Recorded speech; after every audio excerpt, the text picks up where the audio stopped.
Hadirin yang berbahagia, tiba saatnya kita memasuki acara ini pada malam hari ini. Acara yang keempat yaitu Tahun Berikut Hasanah yang akan disampaikan oleh Ustaz Dr. Mudir Rosyadi MPD.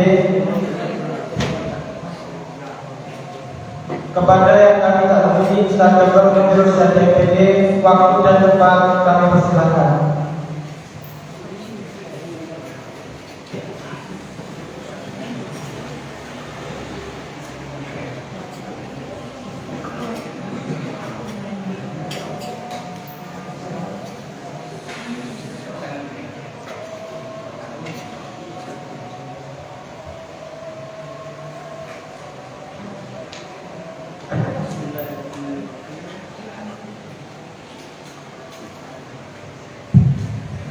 Bismillahirrahmanirrahim. Assalamualaikum warahmatullahi wabarakatuh. Waalaikumsalam warahmatullahi wabarakatuh. Bismillahirrahmanirrahim. Alhamdulillahi bi ni'matihi tatimmus shalihat wa bi fadlihi tamsilul barakat. Asyhadu an la ilaha illallah wahdahu la syarika lah wa asyhadu anna Muhammadan abduhu wa rasuluh. Allahumma salli wa sallim wa barik ala sayyidina Muhammad wa ala alihi wa ashabihi ajma'in, amma ba'd. Ya, sama-sama kita kali ini mempunyai kerja di Istiqomah SHMH, saudara pengurus yang tidak saya sebutkan satu persatu tanpa mengurangi rasa hormat saya. Saya khawatir kalau sebut satu-satu salah namanya, karena saya belum hafal. Karena penerusnya berganti-ganti sudah. Seluruh santri Al-Jauhar, baik yang hadir dalam tatap muka maupun hadir dalam media Zoom, sekarang sudah musimnya sudah ya. Semuanya semoga kita selalu diberikan kesehatan oleh Allah Subhanahu wa taala. Alhamdulillah sekali lagi bahwa kita dan saya khususnya dapat bersyukur, dapat bertatap muka sekaligus mengobati kerinduan saya. Saya rindu sekali dengan kalian semua, tapi saya tidak tahu Anda rindu apa dengan saya.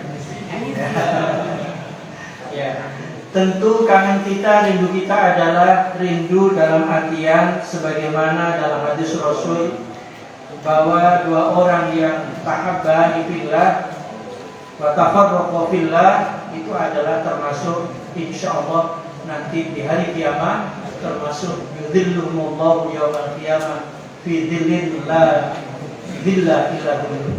Kita akan insyaallah mendapatkan naungan di sisi Allah di hari kiamat nanti, sementara tidak ada naungan, tidak ada tempat berteduh kecuali tempat teduh di sisi Allah. Amin ya rabbal alamin.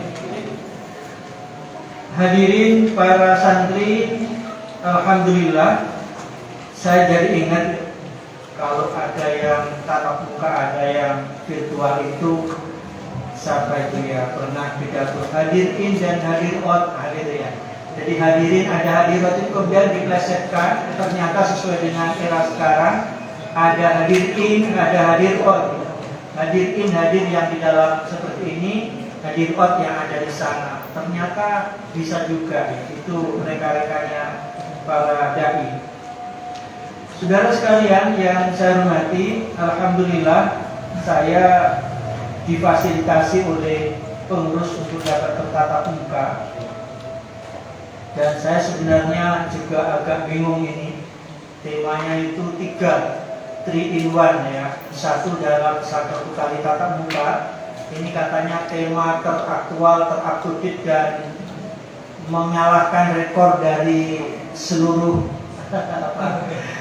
yang mengusulkan tema itu banyak. Ternyata ini yang mendapat nominasi terbanyak. Ya, mestinya perlu mendapat piagam gitu ya. Mendapat di muri nanti dicatat. Jadi ini mungkin di luar dugaan juga. Ada pertama apa itu? Musibah, ya musibah. Kemudian muhasabah. Yang keempat mahabbah. mestinya ada yang kelima. Keempat apa? Munawar. Tahu munawar? Masa tidak tahu? Gimana ini tidak tahu? Paling tidak ada Mahmudah. Tahu Mahmudah? Nah, mulai kenal. Munawar Mahmudah.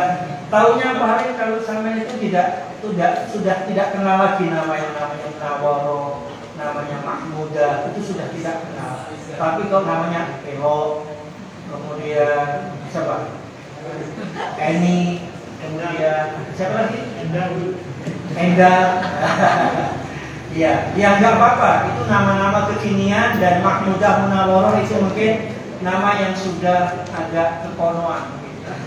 Ya, kesonoan gitu. Saudara sekalian, yang pertama saya akan menyampaikan terkait dengan musibah.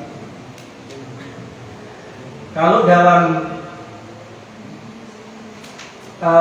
Al-Quran atau dalam ayat Al-Quran, banyak ayat-ayat yang terkait dengan musibah. Salah satunya adalah A'udzubillahi minasyaitonirrajim, Bismillahirrahmanirrahim. Ma asaba min musibatin illa bi'idznillah wa may yu'min billah yahdi qalbahu wallahu bikulli syai'in alim. Saudara sekalian, saya akan sebelumnya ini agak sistematis sedikit lah, karena yang saya hadapi ini para santri sekaligus para akademisi. Ada yang sudah sarjana gitu ya. Nah, berarti kan kalau sudah sarjana berarti kan S2 sudah levelnya. Ini berarti saya harus berhati-hati ya. Ini sudah tidak ada lagi SMA ya. SMA sudah kuliah gitu. Saya tadi tanya, yang SMA dulu mana sudah kuliah Ustaz? Kuliah di IAIN lagi. Wah, berarti ini bekalnya banyak. Sudah bekal dari Al-Jauhar, sudah mulai dari SLTA sampai perguruan tinggi. Apa sih namanya musibah? Saya tanya dulu sekarang. Musibah itu menyenangkan apa menyusahkan? Nah, ini cari definisi sekarang. Menyusahkan ya? Menyusahkan. Oke, ini berarti pengertian rata-rata musibah itu menyusahkan. Padahal kalau kita mau cermati di ayat Al-Quran, musibah itu tidak selalu menyusahkan. Karena ternyata musibah itu pengertiannya secara bahasa dulu, lughatan. Kalau bahasanya Mas pengurus, secara etimologi, itu adalah ma asobah itu ya sesuatu yang menimpa Anda. Apa yang kena pada Anda, apa yang Anda dapatkan. Apakah Anda selalu mendapatkan yang tidak menyenangkan? Ternyata tidak. Jadi bahasa lughatan itu adalah segala sesuatu yang menimpa pada manusia, min khairin aw syarrin, itu adalah sesuatu yang namanya musibah. Artinya tidak selalu yang menyusahkan. Ini ada ayat yang paling tegas bahwa musibah itu tidak selalu menyusahkan. Surat An-Nisa ayat 79, nanti bisa dicek, atau yang ada HP-nya bisa dicek. Bunyinya ma asobaka min hasanatin. Tidak menimpa Anda, tidak mengenai Anda min hasanatin, sesuatu yang baik. Faminallah.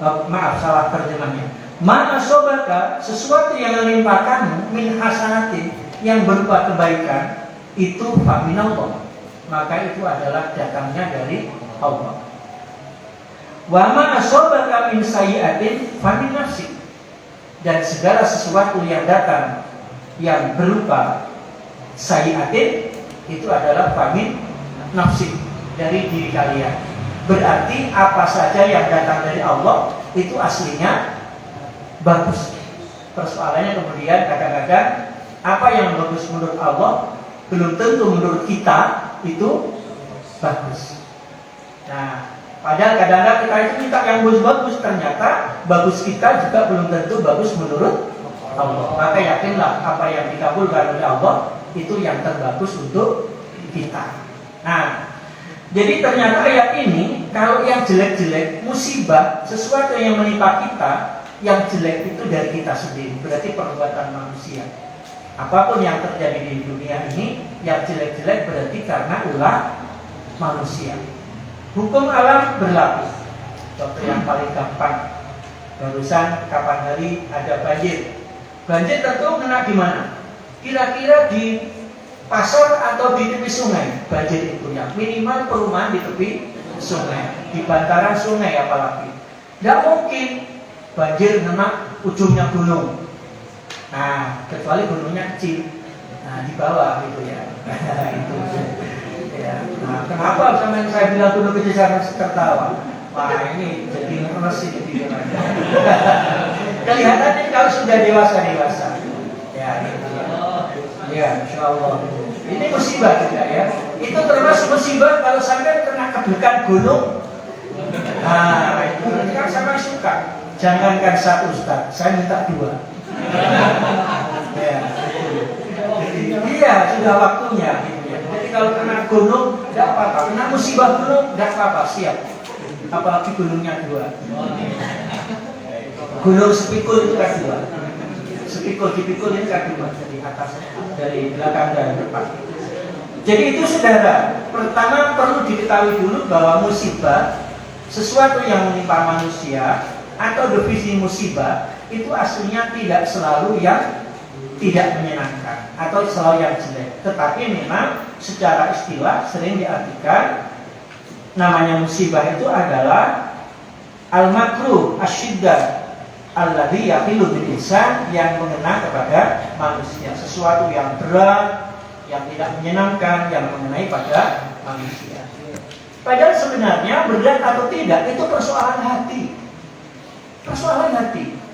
Sama kalau kena musibah, kalau tahu yang mengenai musibah itu siapa, kalau yakin yang mengenai musibah itu, yang mengenai apa, cobaan atau apapun namanya pada kita itu adalah kita yakin bahwa itu Allah. Allah adalah zat yang sangat kita cintai. Saya yakin tidak ada rasa beratnya. Persoalan berat itu adalah persoalan karena hati kita imannya masih tipis kayak saya. Imannya masih tipis. Kalau sakit ya Allah, kok sakit ya Allah. Padahal sakit hanya saat itu, banyak sehatnya. Begitu saya sudah dihitung. Begitu sakit dikit, ya Allah sudah ngelung-ngelung, ya Allah kok sakit ya Allah. Ya jangan sakit ya Allah, biar saya bisa nikmati.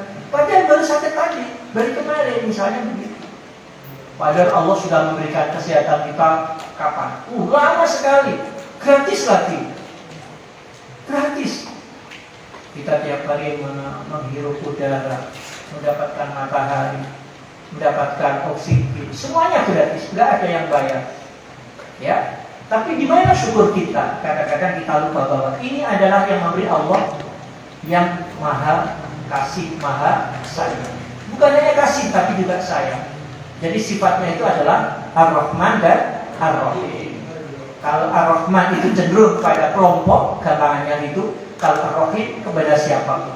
Ar-Rahman itu cenderung Allah kasih sayang atau memberi kasih sayang kepada orang yang mukmin. Yang saya bukan ya, Ar-Rahman itu yang luas ya. Rahman itu yang mukmin maupun yang tidak mukmin. Yang Ar-Rahim khusus yang orang mukmin di akhirat nanti. Itu sifat Allah. Jadi begitu luasnya sampai orang yang tidak beriman pun di dunia ini tetap dikasih rezeki. Karena harapannya masih ada harapan barangkali nanti di akhir hayatnya atau kapan ketika sudah mulai menua, sudah mulai makan jagung tidak kuat, makan payah tidak bisa, makan ikan juga tidak nyaman karena kolesterol, makan daging-daging juga darah tinggi, mulai nyamannya hanya minum air putih, misalnya nasi putih sedikit, mulai sudah ingat sama yang puasa. Barangkali begitu. Nah, saudara sekalian, saya analogkan sekarang musibah. Musibah itu sesuatu yang menimpa kita. Mungkin menurut kita sepintas itu adalah sakit, tapi sebenarnya bisa jadi tidak sakit. Sampai pernah dicubit, pernah dijotos, dijotos orang yang tidak punya tangan.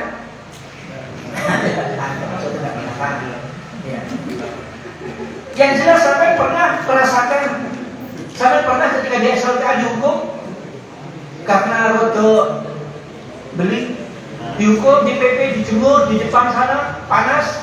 Pernah ya? Sakit? Panas jelas ya? Sakit nggak hati sampean? Sakit ya? Sakit karena sampean nggak tahu waktu itu hanya dijemur sama-sama laki-laki, sama teman sebaya. Coba kalau di sebelah sampean itu ada orang yang bisa mendinginkan suasana sampean, Kira-kira sampai dihukum terus tiap hari mau enggak? Wah, maaf. Iya. Jadi panasnya fisik sebenarnya itu bisa iya. Mana yang dulu dihukum biasa ya? Mana yang sekarang katanya tiap hari ada mana?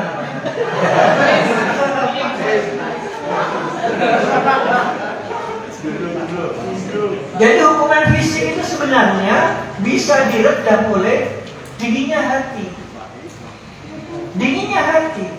Jadi orang sakit seberapapun secara fisik itu, kalau hati kita tahu bahwa yang memberikan sakit adalah Allah, bahwa ini adalah kita nikmati saja, bahwa ini adalah barangkali teguran, musibah yang mana kita itu kan bisa jadi namanya pertama adalah ujian. Ujian itu ya diuji biar lulus. Ada enggak yang ujian enggak lulus? Sekarang enggak musim enggak lulus. Oh enggak ujian aja lulus, apalagi ujian gitu ya. Musim corona kan lulus semua tanpa ujian, apalagi yang diuji. Jadi ujian biar lulus, biar naik tingkat. Diuji, dikasih vaksin kan diuji. Biar padahal vaksin aslinya ya ibarat penyakit sudah dilumpuhkan, yang jelas kita menang. Jadi diuji itu ngerti, biar siswa itu lulus gitu.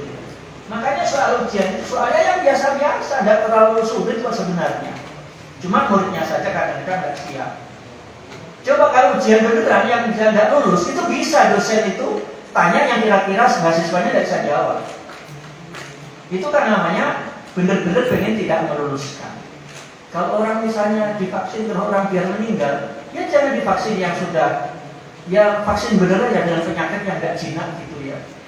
Jadi begitu disuntik orangnya akhirnya habis itu meninggal gitu ya. Kembali ke persoalan musibah, jadi ujian biar kita lulus. Itu bagi orang mukmin. Bagi orang yang mukmin tapi rodo ngalor ngidul, nah, dimaskeri hanya mulutnya, tapi hibahnya tidak dimaskeri, gunjingnya tidak dimaskeri, melipat dikasih kacamata kayak saya, tapi malah jelas melihatnya. Dengar ya, dikasih kacamata tapi jelas malah. Saya tidak tahu betul, katanya ada kaca bisa tembus pandang, ya, bisa nembus tembok di sana. Konon kata ada, saya tidak tahu persis, ada kamera bisa terbang itu, kemudian bisa membidik objek-objek yang tersembunyi, diremote dari sini. Nah, itu kan menjadi persoalan.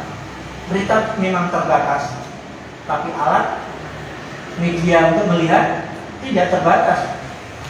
Nah itu bisa juga. Memang melipat saya tidak bisa melihat yang jauh di sana, tapi dengan alat itu kita dari sini bisa bersama. Nah, hati-hati yang punya kemampuan itu, manfaatkan yang bagus-bagus gitu ya. Tolong jangan memanfaatkan yang tidak bagus-bagus. Nah, itu bagi orang seperti itu bisa jadi itu namanya adalah azab, ya. Atau bisa juga bukan azab, maksud saya itu adalah cobaan, ujian dan cobaan tipis sekali. Baru bagi orang yang kafir itu namanya adalah azab, persekot gitu. Di dunia besok nanti yang banyak di akhirat. Nah, saudara, kembali ke persoalan musibah. Musibah sekali lagi, kalau kita itu mau ridho, mau kita terima dengan legowo, itu menjadi nikmat. Kayak sampean seperti saya contohkan tadi itu, dihukum, tapi sebelahnya ada orang yang bisa mendinginkan. Saya yakin besok, Bapak enggak apa-apa. Kamu gimana? Kapan enggak? Besok masuk, jangan terlambat ya. Iya Pak. Nah, itu. Tapi terlambat lagi. Ayo terlambat bareng. Nah, itu. Terlambat dihukum lagi, gantian dihukum. Satu sini, satu sana. Tapi karena ada HP, bisa chattingan. Nah, gitu ya. Akhirnya enggak panas juga gitu ya. Tiba-tiba tapi kakinya melepuh gitu ya. Tapi tidak terasa panas. Karena hatinya dingin. Maka sebenarnya kalau kita lihat para kehidupan para aulia, para rasul, para nabi, begitu diuji. Contohnya misalnya konon Nabi Ayub misalnya, begitu diuji dengan wallahu alam, keterangannya katanya sakit, tapi sakitnya seperti apa? Konon tubuhnya pokok sakit semuanya, gak tahu semuanya. Begitu diminta oleh istrinya yang cantik, ayolah ya, sama kok minta sama Allah, minta cepat sembuh biar seperti semula lagi. Saya malu sama Allah. Saya sudah sehat bertahun-tahun, baru ini sakit berapa bulan, kok sudah minta lagi. Apa saya tidak ridho dengan ujiannya Allah? Saya kan tidak bisa, tidak lulus. Nah, itu begitu. Kita mestinya juga sekalipun tidak persis seperti itu, ya tidak usah terlalu apa ya, terlalu bersuruh gitu. Karena kalau terlalu bersuruh kok sebenarnya tidak mengurangi beban kok. Hanya kita malah kemana-mana. Kayak kita misalnya saling saling curhat, kadang curhat. Dulu belum punya, sekarang punya, tuh repot banget. Ya, minta inilah itu. Padahal saya mau kuliah gimana misalnya. Nah, ini kan curhat. Dulu gimana? Karena belum punya, pengen punya. Belum punya sudah begitu. Ya itu resikonya misalnya. Atau misalnya kita, kalau kita misalnya sedang tidak rela dengan kondisi kita, misalnya biasanya kalau remaja seperti ini persoalan fisik yang diunggulkan. Sampai yang hidungnya trek, bisa lewat ke belakang. Ya, misalnya pantas, misalnya gimana lah pokoknya intinya. Loh, kita kalau gojolkan, kalau misalnya gojol, kalau saya pesan, jangan persoalan fisik. Fisik itu masuk dari sononya. Gimana kita pesan? Kita tidak ada pesan, tidak ada yang minta proposal. Kalau kita ingin, kita tentu minta lahir dari orang tua yang ganteng, yang pinter, yang kaya, ibunya cantik, dan begitu toh, umurnya panjang, begitu usia sudah sepuh tetap sehat. Lalu minta ngono kabeh.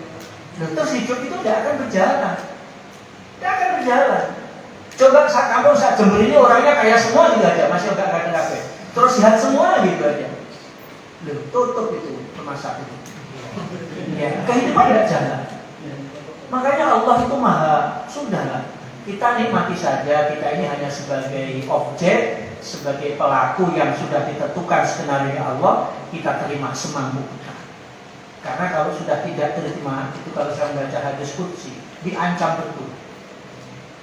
Dalam hadis qudsi itu apa ancamannya? Man lam yardo bi qadoi. Siapa di antara kalian yang tidak rela dengan keputusan saya? Walam yasbir ala balai, tidak sabar dengan ujian saya. Fal yakhruj min bainis samai wal ardi. Silahkan keluar dari kolong langit dan bumi. Mau kemana? Mau ke Mars? Memang ada teman di sana. Ya. Bahkan yang lebih parah, wal yatlub robban siwaya, carilah Tuhan selain saya. Lu itu ancaman yang sudah nemen cara sehingga tuh orang anak-anak. Mungkin pun Pak bosan anak kalau tak minggat kronologis gede, ya minggat tenan. Golek bapaknya. Golek bapak baru yang kira-kira mau terima kita. Nah itu kalau orang begitu, makanya kalau orang sudah susah tidak kira akan diusir. Nah diusir tuh malah seneng kadang-kadang. Pokoknya sudah dapat enclokan gitu ya. Gak apa-apa menpak dan jadi rela dengan saya musir. Buatan apa-apa. Pulau hebat dia juga. Yang penting beda motor pulau betul. Kalau di BMP seperti mobil pulau betul. Yo enak nih. Buatan sakit modern orang-orang gempon bini pawon gak pulau rumah. Tiba-tiba kalau tak ketemu baru dia. Baru pergi. Dan orang nunduk itu kalau orang tua ketika masih kecil, ketika belum bisa pergi, ditaruh di luar rumah sudah nangis karena tidak bisa pergi. Tapi kalau sudah seperti saya, taruh di luar, WA baru bocornya. Khusus hampir seluruh rumah, gitu ya. Nah, gitu. Apalagi yang WA itu adalah yang punya gunung sepikul gitu ya. Nah, siap kan gitu. Ya siap gitu.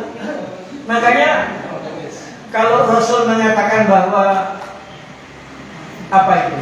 Didiklah anak kalian sesuai dengan zamannya. Ajarlah bicara sesuai dengan akal pikirannya. Itu betul. Jadi kalau anak masih kecil ditakut-takuti, takut. Kalau sudah sesuai zaman ditakut-takuti, nggak takut. Sekolah lungoy nari usai, jangan lupa tenang. Makanya elangkan. Ya soal lungoy dari bapak itu sesuai. Sokon esok sih nyumpain ini tak sampai. Waduh, sekolah paling genteng ini aku. Nah, itu musibah. Maka saudara sekalian, setiap musibah pada dasarnya ada hikmah di balik itu. Cuma kadang kita nggak tahu. Seandainya kita tahu di balik musibah itu ada hikmah, dan hikmah itu ternyata adalah menyenangkan atau membahagiakan, pasti kita itu senang kalau dikasih musibah. Contoh paling gampang, ada orang punya rumah tepi jalan, begitu habis ketubruk, kemudian rumahnya dibangunkan lebih bagus, lipat 2 kali dari yang semula oleh yang tubruk. Kira-kira sampean cara duwe pas rumah elek, nang pinggir embong mana itu bro mau kan? Apa baru sih lo bro omahku ya? Kemarin ngono. Nah, itu kadang-kadang minta musibah. Jadi ya tidak begitu, musibah itu tidak bisa diminta, ya tidak usah dihindari. Kalau kita ya minta dihindari ya nggak apa-apa, tapi artinya kalau terjadi ya sudahlah terjadi. Itu dibalik sama dengan kita sekarang musimnya corona misalnya. Kita corona itu ya ditakuti ya wajar, tapi jangan terlalu takut. Karena kalau terlalu takut, justru corona belum tentu kena kita, tapi sakit sudah mengintai kita. Minimal sakit secara psikis. Karena kita takut saat kami sudah di mana-mana ada corona di sini, mau keluar rumah sudah di depan pintu, akhirnya tidak berani kemana-mana. Ketika awal-awal corona dulu kan kita kan begitu, Jumatan nggak boleh, sholat harus di rumah. Terus ke RP mangan pergi ke pasar cepat-cepat pulang. Kalau ditempel ini yang dalam pokoknya pikirannya mau macam-macam karena waktu itu semua pada orang takut, ketakutan sendiri. Sampai waktu itu saya ingat Ramadan ya, terawih tidak boleh. Saya termasuk orang yang terakhir waktu itu dimarahi orang sakampung milenial, disidang sama para RW sama tokoh masyarakat, tokoh COVID terutama. Bapak ini yang menganjurkan untuk tidak ke masjid, tapi ternyata sampai sering ke masjid. Biasanya kan dia ngajak ke masjid, hanya menganjurkan tidak ke masjid. Saya tidak mengajak ke masjid, yang masjid silakan saya bilang. Karena kalau mengajak kan tidak boleh untuk itu. Dan dijamin kalau mengajak artinya orang banyak. Jadi saya tidak mengajak, tapi saya dengan keluarga saya itu saya masjid semua. Akhirnya sak kampung dengan semua, sak kampung milenial, besoknya diajak rapat bahasanya. Rapat untuk menanggulangi COVID. Tapi salah satunya saya yang disidang. Ya disidang. Terus saya akhirnya membalik kalimat waktu itu. Disidang karena juga orangnya yang saja.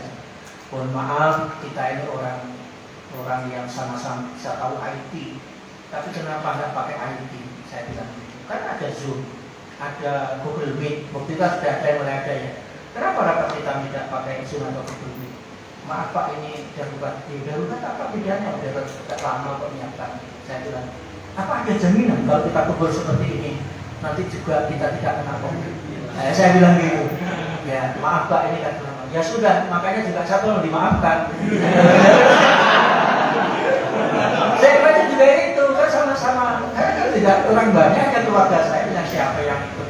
Hanya sekitar orang 8 saya bilang. Ya, kan, ternyata tidak ada apa-apa. Waktu itu juga dalil macam-macam kok nyerang saya. Begitu akhirnya sekarang ganti membela saya. Ya, tadi kita ke masjid aja sudah. Kayaknya kita kalau nggak ke masjid itu psikis kita rindu betul. Saya biasanya memang gitu, mohon maaf karena kerinduan saya dengan masjid bukan berarti panjenengan tidak rindu, tapi saya memang sudah tak bisa saya bendung kerinduan saya. Saya kepingin sekali ke masjid. Jadi kalau tidak boleh ke masjid milenial, saya ke masjid luar. Saya cuma tadi luar itu dua kali, karena di Belia tidak boleh dibuka di rumah saya milenial. Yang keluar. Akhirnya disebutkan, udah daripada orang banyak, akhirnya ternyata banyak yang di luar. Daripada Jumatan di luar, dikhawatirkan malah membawa dari luar ke dalam. Lebih baik Jumatannya dibuka lagi. Ketakutan sendiri ternyata, ngapain takut-takut. Jadi ibarat corona itu ibarat mati lah gamanya. Kematian itu tidak usah kita terlalu takut, tapi jangan diparahi. Mati syahid masuk surga. Yo, ibu mati syahid ini sore truk itu. Masa begitu caranya? Masa kemudian bunuh diri kan tidak begitu. Tidak usah kita takut, tapi tidak usah kita parahi. Ini saya di rumahnya ada pakai masker sama. Kan sudah keluarga sendiri tiap hari kumpul. Tapi awalnya saya takut. Anak saya, ibunya anak tidur sama saya tidak berani deket-deket. Yo jaga jarak, saya bilang gitu. Kuat-kuatnya sampai berapa minggu jaga jarak. Artinya jaga jarak itu ya orang tua nggak apa-apain, kalau sudah tua itu nggak apa-apain. Doi, ya kalau orang sudah tua seperti saya itu nggak apa-apain. Seperti bapak ibu yang jenengan semua itu nggak apa-apain. Cuma tidur sendiri kan nggak enak gitu saja. Betul tidur itu anak gulingin. Terus masuk Rono, saya di sana. Jika saya bilang, yo ini gara-gara corona. Kawai corona, saya bilang gitu. Lama-lama itu, ya pikirannya berubah sendiri. Terus ini ngomong ketakutan. Terus kita mau kemana? Di rumah aja takut ketemu bapaknya, ketemu anaknya. Tapi ya hati-hati. Kalau anak dari jauh gitu ya, cuci tangan dulu. Lama-lama sekarang sudah mulai nggak cuci tangan. Dulu awalnya cuci tangan terus. Jadi awalnya itu tidak masalah cuci tangan dulu. Tapi kalau masih dari jauh bener ya jauh. Nah saya ada dari Blitar gitu ya. Itu sudah nyampe di WC, tak ada situ, tak cuci tangan jauh gitu. Tapi kadang-kadang lamanya cuci tangan tok. Dulu sampai mandi. Pertama ini sekarang hanya cuci tangan tok, salaman. Tidak lama-lama ketakutannya tidak. Dipikir-pikir itu akhirnya justru imun kita turun bukan karena diserang corona, tapi serang psikis kita yang tidak siap menghadapi realitas. Gitu. Jadi salah satunya seperti itu. Maka kalau kita ambil hikmahnya banyak saudara sekalian. Ini kan termasuk barokahnya corona coba dulu ya, kira-kira belum kok seperti ini. Iya kan? Belum ada kira-kira begitu. Nah, saya kira kan tidak diincang saya kalau ada corona ini. Gara-gara corona ada seperti ini, ada Zoom, ada macam-macam. Dan ternyata misalnya sekarang saya tanya, kuliah pakai Zoom, pakai model daring itu nyaman apa enggak? Tidak nyaman. Saya tidak nyamannya sampai itu. Ngerti saya. Gitu. Persoalannya bukan persoalan gaya. Pak sulit banget kan? Bukan itu aslinya gitu. Aslinya begitu. Wong saya itu kan daerah sana kan banyak yang perempuan yang pas itu. Kalau mengeluh apa? Pak, kalau saya di rumah itu gak dapat duit. Maksudnya apa? Ya gak dikasih duit, makan sudah ada, apa sudah ada. Ya hanya gak dapat jatah. Oh gitu, iya hanya saya memaksakan diri kalau setiap minggu harus 15 kali ke kampus. Alasannya ketemu dosen. Nah, akhirnya dikasih uang transport, ini uang makan sekalipun yang 2 sampai 1 minggu. Pinter pisan sama yang tadi. Kok kayak aku ya? Jadi seperti itu, ternyata bukan persoalan apa, tapi sebenarnya itu dengan teman-temannya ngobrol-ngobrol apa, ini mau sumpah ketemu bapak ibu dan yang ngomong apa gitu ya, kalau ketemu teman itu. Jadi barokahnya solusinya itu. Ternyata saya itu kalau dari memang tidak ada nyamannya, tapi ada nyamannya. Saya aja bisa sambil tidur. Jadi mana ada tidur? Saya ngerti sekarang sudah siasatnya gimana biar saya tetap kamera tetap on, tapi saya tidak kelihatan. Laptopnya saya dengar, situ kok on. Jadi kalau juga sama. Kalau ini kan dari saya, karena sini ada tempat duduk. Kalau sudah lama, silakan ya presentasi. Coba diperhatikan ya. Kelihatan sudah gitu. Jadi ternyata enak gitu. Belum mandi juga nggak apa-apa, yang penting cuci muka sudah gitu ya. Ya, itu namanya atasan lupa bawahan. Atasannya bagus, bawahnya nggak jelas. Iya, ternyata enak gitu. Jadi satu sisi nyaman gitu. Tapi satu memang iya, kesel saya, ngantuk terus kalau saya. Karena duduk terus. Sementara kalau termasuk mencari di jalan-jalan, ya itu satu sisi. Tapi barokahnya banyak. Akhirnya bagaimanapun dari aspek IT, sak dunia ini gara-garanya salah satunya adalah itu salah satu diambil sisi hikmahnya. Nah, saudara sekalian, saya masuk pada M yang kedua. Ini saya dikasih berapa menit ini saya ini baru M1 ini. M1. M berapa? M-nya sampai yang diminum M berapa ini? M15 ya. Nah, ini M yang kedua adalah muhasabah. Terkait dengan Isra Mi'raj, saya kira muhasabah itu tidak usah jauh-jauh. Kalau kaitan musibah, oke. Mumpung sihat, mari kita ibadah kita maksimalkan. Salah satunya adalah sholat. Karena Isra Mi'raj itu adalah substansi adalah sholat. Saya ingin tanya, kita ini kalau sholat berapa menit? All in sudah, all in. Saat dusi atau saat wiritannya, saat apanya lah gitu ya. Apalagi sholat sendiri aja tuh. Ada sholat jamaah lah gitu ya, sholat jamaah. Biasanya datang itu kan jamaah itu yang akan tepat waktu ya. Mas tahu masih tepat waktu. Begitu jadi komati baru datang. Kalau masih pujian tidak tepat waktu gitu. Jadi tepat waktu itu ya biasa model begitu. Kalau saya tahu Jumatan itu banyak yang berikut. Kalau sudah khutbah itu masih di sana-sana tuh. Baru sudah Allah maghfir. Mulai terus. Saya sebenarnya tanya kalau yang ini yang mana yang Allah. Cuma ada yang mau nunjuk itu. Jadi kalau di sana itu sudah kok ini begitu udah. Innallaha malaikatahu yusholluna 'alan nabi wa yaqulun. Mulai banyak yang itu pada itu. Iya dong? Oh iya, ngapain? Mulai turun gitu ya. Nah, anggap saja 5 menit telah sholat kita. Padahal sering kurang ya, 5 menit sudah. Nah,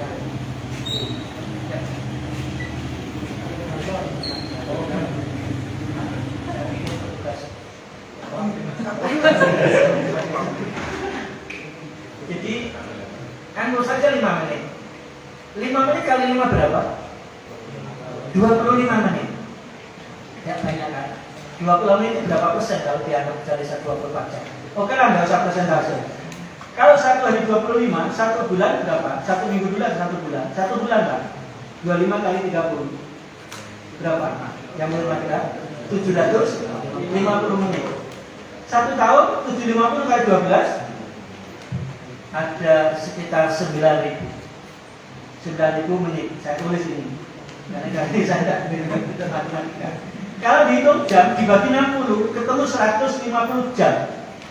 150 jam itu kalau dibagi menjadi hari atau kali usia kita anggap saja, anggapnya 50 tahun. Itu selama 7.500 jam. Kalau dihitung 150 jam tadi itu, 7.500 jam. Ya. Atau yang 150 jam tadi itu, kalau misalnya 1 tahun, itu ternyata hanya 6 hari. Hal itu. Jadi tidak banyak kan?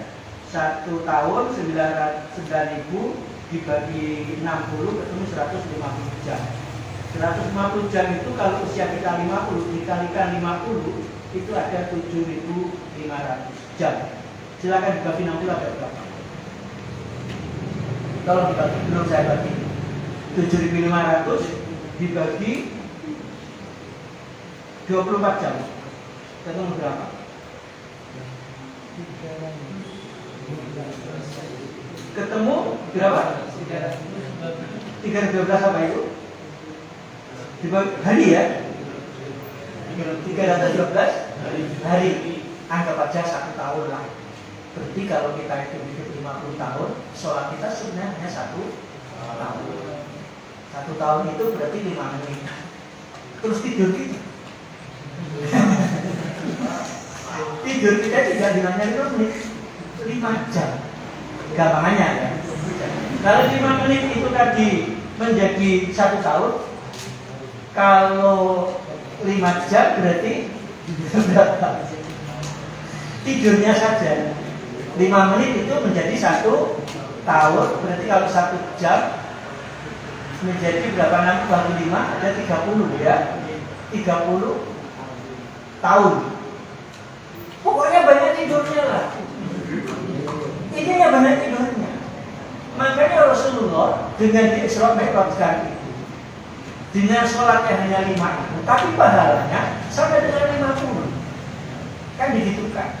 Makanya begitu 5 kemudian diminta lagi oleh para nabi yang dulu, ayo Nabi Musa tetap, ayo Nabi minta lagi keringanan, nanti tidak mampu dengan kamu, minta lagi dan berapa kortingan lagi itu, 1 atau gimana.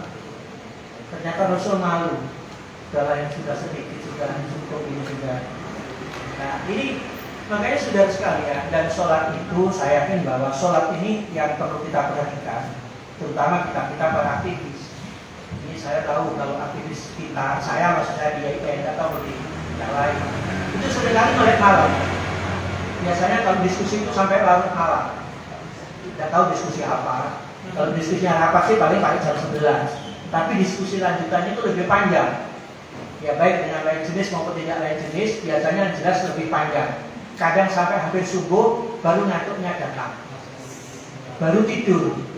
Insya Allah kalau di sini tidak ada. Karena kalau sudah balik malam baru subuh biasanya baru ngantuk. Kemudian ditidurkan, dijamin sholat subuhnya campur. Campur dua.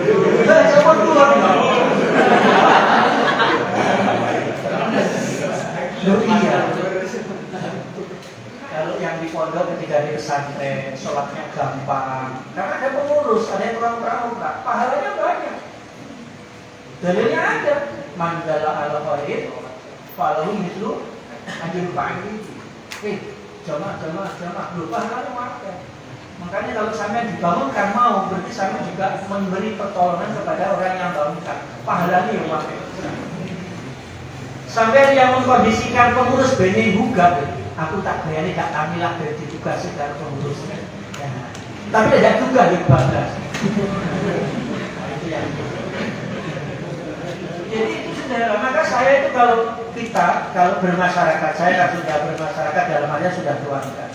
Saya itu kalau ngeri orang baik dan tidak, itu seakan dari satu, dia memperhatikan sholat apa tidak. Terutama kalau mau pinjam persoalan duit. Kalau persoalan duit saya pendidikan dulu. Kalau orang ini menghubungi sholatnya apa, saya insya Allah lebih percaya daripada orang yang tidak pada masjid. Biasanya kalimatnya yang tidak pada masjid itu pun topak estu, minggu ngaji Purabaya. Nah, paling aku sih modelnya. Tapi yang modelnya aku sih ngapun terbang, kalau ini trek untuk estu, cuma pripun deh, kalau kapan bayarannya butuh jelas bro. Ini saya lasih jenanya ada Pak Remo. Biasanya merasa hati saya terketuk. Bismillah, nanti ini kalau tidak balik ya sedekah. Tapi kalau yang pertama tadi biasa saya kasih yang termawar pun, kalau nggak putus buat sakit nyeri kakak, ini kan nyotor satu kemudian pun mampet. Besok lagi tidak kita lagi, tidak pinjam lagi. Pinjamnya banyak, kapan nyawai lagi. Nah, itu pertama. Nah, saudara pesan saya itu sholat. Nah, sholat itu tolong sekali lagi jangan sampai ditinggalkan. Betul, saya ini termasuk orang yang kalau bangun pagi susah. Tapi untungnya saya punya alarm. Allah memberikan kemudahan saya untuk bangun pagi itu punya alarm yang tanpa baterai. Ya, tahu maksudnya? Ya. Jadi ibunya anak itu seperti alarm bagi saya. Jadi kalau ibunya itu suka turun tidur itu sudah ngantuk. Jam 8 saya sudah ngantuk. Ya silakan tidur. Saya nggak bisa tidur sore. Tidurnya baru jam 11 ke atas baru bisa tidur. Kadang kalau susah tidur malah biasanya pun TV mau baca apa, pokoknya biar ngantuk betul baru tidur. Jam 1 kadang baru tidur atau jam 2 kadang bahkan baru 2, 3, 4 subuh sampai ini tidur atau tahan itu. Kayak enak diri saya masih diomong juga nyatanya benar. Ya aku dibuka lah, dibuka di Amel. Tapi bangga subuh kan tak bakal.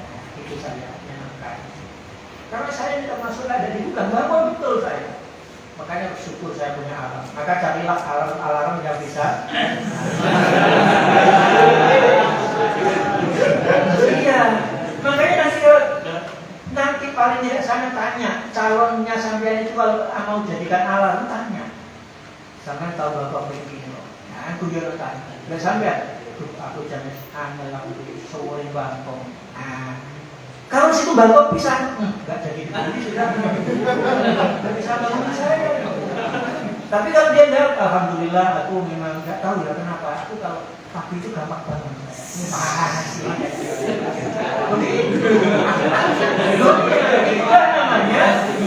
Itulah namanya orang itu kalau punya istri solihah itu termasuk membantu agama kita. Jangan memberatkan. Itulah salah satu hadis Rasul tungkakul mar'atu pertama di dunia. Yang ditambahkan di dunia. Perkara liza apa liza madrasah iya, tapi farbidatit di ujung-ujungnya ambillah ya urusan Anda. Jadi dari alarm bagus. Biar sholatnya tidak itu pesan saya. Yang terakhir mahabbah. Berapa menit lagi mas? Ya aku yang marah apa-apa, sesuk ya brek. Sampai ngundang itu pas datang saya besok libur. Saya misalnya nanti tidak tidur malam, mari subuhan tidurnya nggak apa-apa. Jadi santri itu paling nikmat. Jadi santri itu menurut saya satu, tidur setelah subuh. Iya, paling enak besok denger kan ada kegiatan libur dijamin. Habis sholat subuh tidur sudah. Yang bagus tidur, lilir lagi duhaan, tidur lagi. Tapi habis duhaan hilang biasanya. Kalau saya dulu tidur itu betah-betah. Karena ada masak dulu saya di pondok. Jadi sopo yang tidak betah dulu lapar kan bangun duluan. Lili bawa kendil masak. Nanti temannya dibangunin, makan. Tapi kalau yang sebenarnya itu begini belum bangun tidur lagi. Kalau sudah tidur kok baru gaya dulu masak. Jadi yang paling nikmat itu. Nah yang keempat, yang terakhir adalah mahabbah. Saudara sekalian, ada kalimat yang mungkin biasa dipegang oleh para remaja itu adalah tak kenal maka tak sayang. Maka untuk menuju sayang harus kenal lebih dahulu. Ada namanya proses perkenalan. Nah, perkenalan itu bukan berarti terus tiap hari harus ketemu tidak. Dan kenalan itu tidak harus kenal itu kalau misalnya untuk urusan perempuan tidak harus ketemu orangnya langsung. Justru biasanya kalau ketemu langsung itu tidak jujur.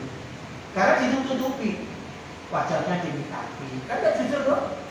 Tidak aslinya tuh pakai parfum biar harum. Tidak asli dong. Kalau saya tahu aslinya setelah pulang kuliah jam-jam siang kok bau harum asli. Saya kok bau jeruk muda ya? Tahu jeruk muda? Iya, jeruk muda tadi kecut. Nah itu bau aslinya. Loh iya, kalau baru berangkat parfumnya harum, itu bukan orangnya yang harum, parfumnya. Wah, berarti saya nanti kuat enggak lupa ada parfum. Nah kan gitu, dilihat di medsos, parfumnya apa sarankan? Gitu loh, hah? 100.000? Aku parfum nyong-nyongnya. Kan nyong-nyong itu ya. Parfumnya orang meninggal dunia. Jadi kenalannya justru kalau objektif itu yang memperkenalkan orang bukan dia. Tanya ke sebelah, tanya ke temannya, teman atau teman kau tidak ada misalnya. Tapi jangan kelihatan kalau kita suka, maka akan ditutupi. Atau tanyalah orang yang sebenarnya dia itu suka sampean, tapi tanya pasti dulu. Hari itu ngamu itu bener api tapi rotok gini-gini. Nah padahal sampean biar dengan dia. Itu baru jujur biasa. Karena dijelek-jelekan dia. Atau memang apa adanya. Jadi tak kenal sama tak sayang. Maka pada Allah juga begitu. Kalau kita tidak kenal Allah, tidak kenal Rasul, kita tidak akan sayang. Sulit untuk mahabbah. Memang konsepnya mahabbah itu sederhana kalau dalam Al-Quran. Qul in kuntum tuhibbunallah fattabi'uni. Kalau kita mengaku cinta Allah, ya ikuti Rasul. Kalau cinta Rasul, ya ikuti para ulama. Kan begitu logikanya terus sampai ke bawah. Nah, tapi mengikuti itu. Kemarin itu saya kebetulan dari ini itu pegang mata kuliah fikih kontemporer. Salah satu mata kuliah perdana itu adalah pernikahan. Oh, rame gitu ya. Oh, rame. Dan maksudnya rame itu ya tentu pernikahan itu salah satunya ada poligami, ada monogami, ada poligami. Ngomong laki-laki mesti mana? Poligami yang dipegang. Yang perempuan monogami gitu ya. Kalau perlu boleh ambil. Islam umurah sampai ada. Tapi dalam perdebatan itu ternyata perempuan itu pintar dipakai. Sampean kalau memang mengaku laki-laki yang soleh, mestinya sampean juga tidak akan pernah punya niat menyakiti hati istri yang soleh. Salah satu istri soleh itu merasa tersakiti saat dia diminta izin untuk suaminya yang akan berpoligami. Pinter banget kan itu. Saya gitu, oh bagus ini, saya bilang gitu. Ayo laki-laki silakan argumennya gitu ya. Loh itu dari Al-Quran, masa Anda menentang? Loh saya tidak menentang. Kalau Anda mengaku Anda adalah calon laki-laki yang soleh, berarti Anda punya niat tidak akan menyakiti istri yang solehah seperti kami-kami.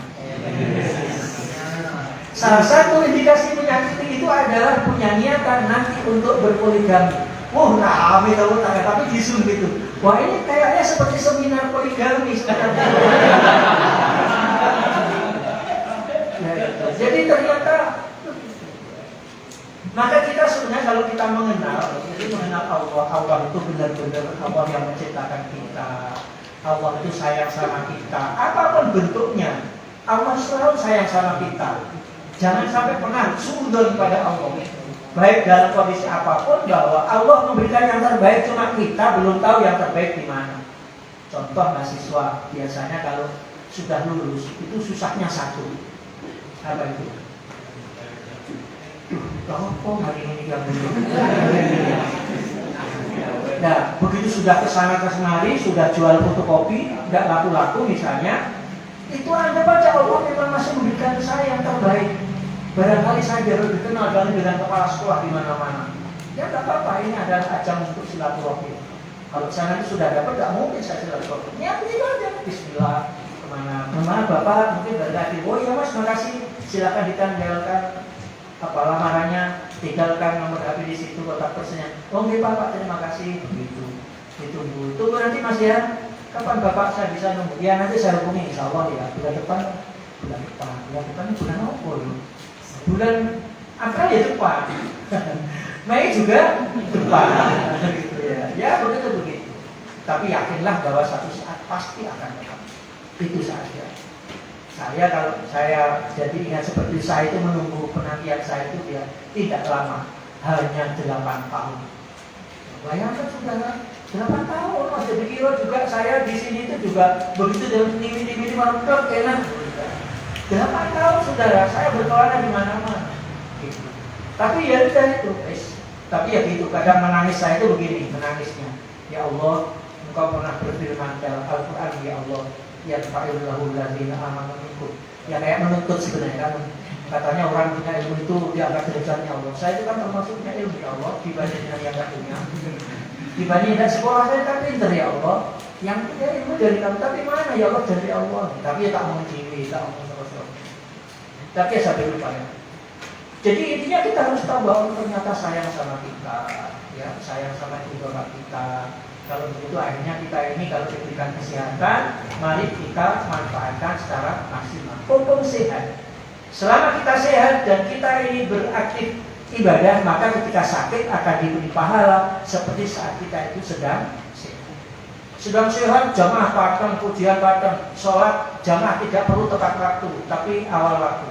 Datang ke masjid, pujian, sampai akhir. Itu pahalanya. Nanti ketika sakit akan seperti ketika tidak. Pompong sempat juga, pompong sempat. Bahasa hadisnya sempat dan sehat itu yang sering membuat orang lalai. Yang terakhir saudara sekalian, mari kita pada kesempatan ini saya kalau ada majelis hadirah seperti ini harus saudara terus terang harus. Kalau dinikmati betul itu kayak kita bayangan kita imajinasi itu kayak Rasul itu datang betul di kita. Jadi saya itu kalau ada, tapi lagunya tidak lagu-lagu yang sekedar apa itu kayak ya-yaan gitu ya. Pokoknya kita hikmat ya, hikmat, membaca hikmat, dinikmati betul. Apalagi kalau baca itu dengan tahu artinya. Itu Rasul sekarang datang. Kita dialog dengan Rasul. Ya, yang saya tahu yang tahu ya Robert Einstein tadi itu saya yang tahu, yang lain tidak tahu, yang cepat-cepat tidak tahu saya. Yang apa? Bahasanya apa kalau yang suara itu apa tadi yang diawali namanya? Kayak orang kalau orang sul apa? Suluk ya. Kalau orang nyanyi itu apa namanya? Intro. Masuk intro. Itu orang nyanyi misalnya diawali dengan kalimat jatuh itu. Jadi perlahan itu enak, tapi saya tidak tahu tadi artinya apa, karena kalimatnya saya tidak ngerti. Tapi kalau sebenarnya robot enak itu syafat itu, ini kan syafat itu kan rindu. Jadi robot enak melipat itu netes, saking rindunya. Gitu. Makanya Rasulullah bersabda, saya itu rindu sekali dengan umat saya. Kata sahabat, Rasul saya kan umat kamu enggak, kamu ini sahabat saya. Yang dirindukan adalah justru orang yang ternyata tidak pernah ketemu Rasul, tapi dia merindukan Rasul sampai lipatnya. Itu. Jadi kalau kita sholawat itu, makanya kalau kita ada ulama bisa lupa siapa itu. Ketika sholat halul qiyam itu tidak mampu dia halul qiyam. Karena qiyam itu ada Rasul di situ, akhirnya tidak mampu. Enggak, aku duduk saja. Karena Rasul ada di situ. Sehingga sampai tak dengan Rasul dia tidak berani atau tidak mau berdiri. Padahal makhluk yang maksudnya yang itu kan hormat ya, hormat Rasul datang kemudian dia juga berdiri. Kalau Rasul datang misalnya ada ustaz siapapun ada datang kemudian kita duduk misalnya kan kurang hormat. Tapi ada orang tertentu itu tidak mampu berdiri. Maksudnya enggak boleh berdiri rasanya dan Rasul saya tak duduk. Itu saking seakan-akan Rasul datang. Maka budaya seperti ini saya pikir ini bagus dilestarikan, di pondok gitu ya. Silakan nanti diturunkan jangan hanya kepada sampean tok. Ini sudah bagus ini. Kalau nanti dibantu masyarakat, loh mahal seperti ini, di masyarakat mahal. Mahal dalam arti langka, mahal dalam arti juga amruk. Saya benar ya, nyari seperti ini di masyarakat di kampung sampean belum tentu ada, pasti mudahannya kalau tidak di tempat lain. Minimal sampai bisa jadi pembinanya. Terus kerjanya di pondok. Jangan lihat lain seperti ini. Di sini ini seperti di kampus nggak ada ini.